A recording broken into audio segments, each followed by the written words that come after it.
Hello everyone, welcome back.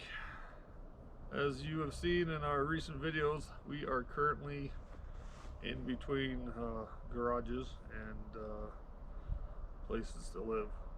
We are currently staying with my parents in southern Utah. We're staying in a trailer. Still trying to decide exactly what we want to do, where we want to go. Probably going to wait until spring to make any decisions. Watch the housing market, watch the construction market, kind of just see what happens. So anyway, everything that we do is outside because we do not have a garage or anything, any place that we can work. So it's been kind of difficult. It's been single digits at night. It was like 3 degrees the other night, and in the mid 20s during the day. The last few days it has been in the mid 30s, upper 30s, but it's overcast and wind blows a little bit. So anyway, we do what we can, and we will continue to do some more. But really quick, we're just going to analyze kind of some of the projects that we need to work on, and then we'll decide what to tackle and what to do first. Sterling's F-150 developed a issue the other day. They drove it up to Salt Lake, and while they were up there, the heat stopped working and they started getting a clicking sound. It sounds like it's some electronic control thing in the dash, probably what controls the heat, probably what control the deflector or whatever. But we're going to see if we can't figure that out. We are also going to take it into the Ford dealership here in a couple of weeks and have them just do a once over on it, check all the recalls, see which ones may have been done, which ones haven't been done, and just take care of all service bulletins and recalls, and a couple of the little things. So we're not going to do a whole lot right now on it other than see if we can't just get the heat working, because this is currently our primary wandering vehicle where all three of us, or 4 or 5, can get together and go. And we'll talk about why this is our vehicle in just a second. So here is our line of shame, if you will. Every one of these vehicles needs something done with it. Steven's Jeep, as you saw in one of our last videos, we pulled the radiator out of it. I thought it would be a quick, week, get a new radiator out here, but there was some confusion with shipping and the supplier, and I just found out today that the new radiator is not going to be shipped out until Monday. So we still have the rest of this week and next week before we can get that. Once we get it, the radiator back, it's quick and easy to get it in, get everything connected, fill it back up, so that won't take too much time. Aside from that, there's really nothing keeping it from driving and being used, but for now we're just waiting. My Jeep, recently I put a 4.6 stroker in it. Before that, it had started to develop a little bit of vibration, especially at some higher speeds. We put the engine in it, the vibration was still there, but it wasn't too bad. It was pretty slight. Then we drove it, took it on a couple of long distance drives to southern Utah, looking at houses and doing some things, and it started to get a little worse. And then we spent a week on the deer hunt, and during that week on the deer hunt, it became really bad. So we're not 100% sure yet, because I haven't been able to climb under it and look with the snow and the cold. I'm not too excited about getting on the frozen cold ground, but I've determined that it's got to be most likely the transfer case. At 35-40 miles an hour, it vibrates pretty bad, but as soon as I put it in 4 high, the vibration goes away. I don't know what it is, but we're going to do a few things on that to try to figure out what it is, and then obviously get it fixed as soon as we can, so we have both Jeeps to do our wandering in.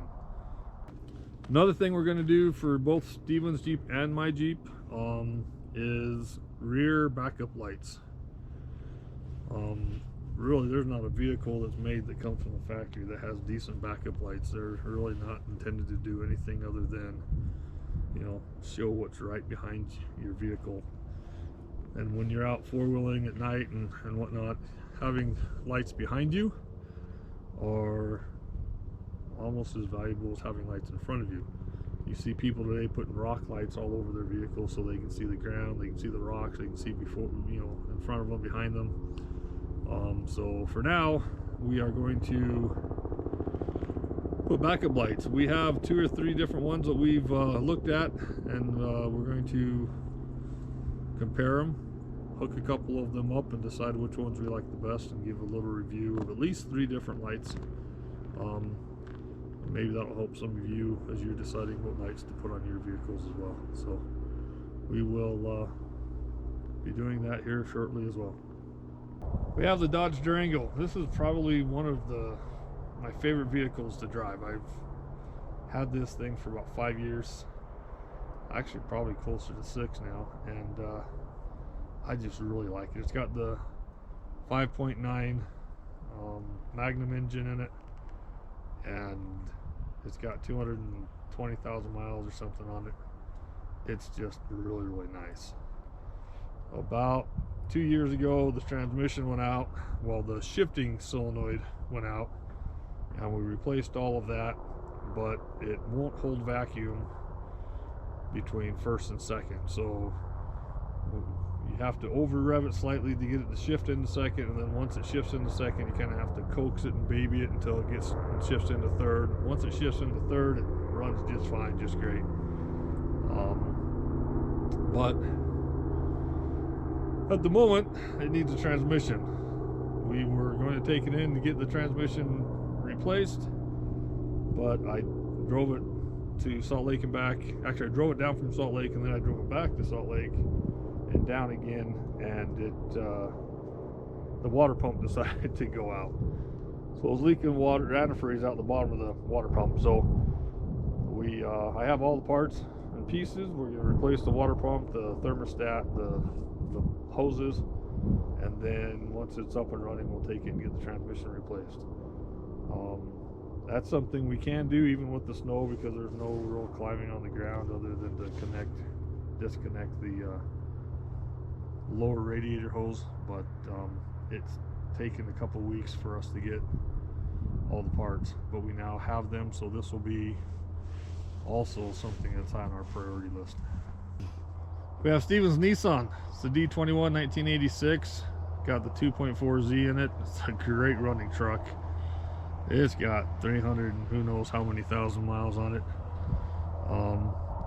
It was actually a lady here locally in this town that we're at now in Parowan.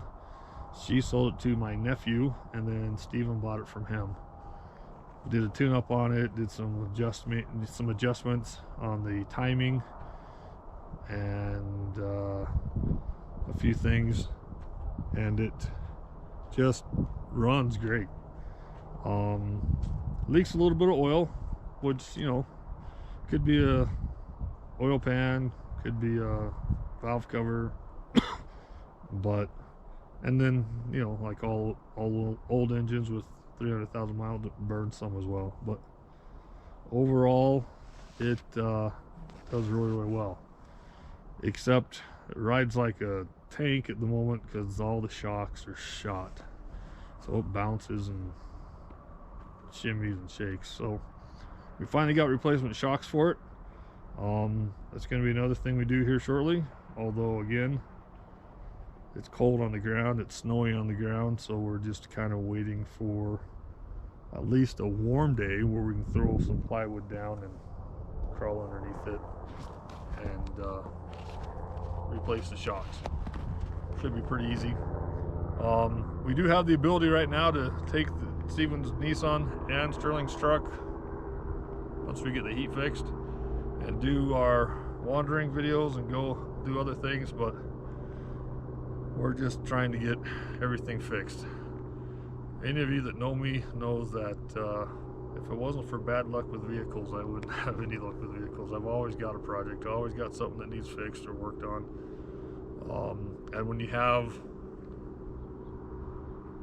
you know, 8, if you count your Bronco in the back, 1, 2, 3, 4, 5, 6, 7, 8 with mom's car. When you have 8 vehicles, which is pretty, a few, that's a small amount for me. Normally it's, you know, 10 or so. There's always something to do. But that's just nature. Vehicles, old vehicles, new vehicles, they all have things that need to be fixed. So we will probably play eeny, meeny, miny, mo, decide which one of these we want to tackle first, and we'll bring you that video or those videos as we go down our list and check them off. We appreciate your support. Hope you like what we're bringing in, what we're doing. If you have something else you'd like us to cover, or places you'd like us to go, things to do, please put comments below, and we will see what we can do to accommodate those. We really would appreciate it if you would subscribe and share our videos with your friends, and it would help us greatly. Anyway, until next time.